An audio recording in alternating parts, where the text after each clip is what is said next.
Hello, welcome back to my channel. চলো আজ তোমাদের সাথে শীতকালের একটা ভীষণ প্রিয় রেসিপি শেয়ার করা যাক। রেসিপিটা হলো কড়াইশুঁটির কচুরি। প্রথমেই কড়াইশুঁটিগুলোকে ভালো করে সিদ্ধ করে মিক্সার গ্রাইন্ডারে পেস্ট করে নিতে হবে। আমি এখানে 500 গ্রাম মতো কড়াইশুঁটি নিয়েছি। তারপর কড়ায় 2 চামচ সাদা তেল গরম করে তার মধ্যে 1 চামচ আদার পেস্ট দিয়ে ভালো করে আদার পেস্টটাকে কিছুক্ষণ লাল লাল করে ভাজা ভাজা করে নিতে হবে। তারপর কড়াইতে কড়াইশুঁটির পেস্টটা দিয়ে দিতে হবে।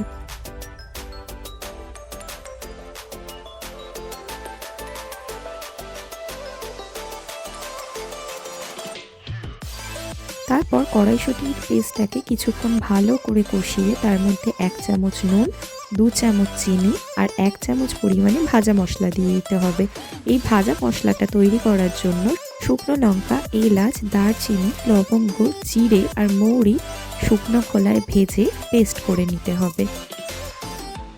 তারপর একটা বোলের মধ্যে 500 গ্রাম ময়দা, 1 চামচ নুন, 1 চামচ চিনি, 2 চামচ সাদা তেল আর পরিমাণ মতো জল দিয়ে একটা ডো তৈরি করে নিতে হবে।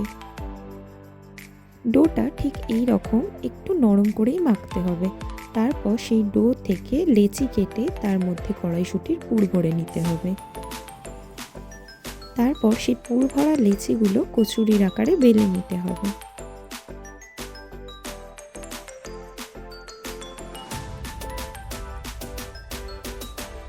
এবার কচুরিগুলো ভাজার জন্য কড়ায় বেশ অনেকটা পরিমাণে সাদা তেল গরম করে তার মধ্যে এক এক করে কচুরিগুলোকে ছেড়ে দিয়ে লাল লাল করে ভেজে নিলেই রেডি আমাদের কড়াইশুঁটির কচুরি।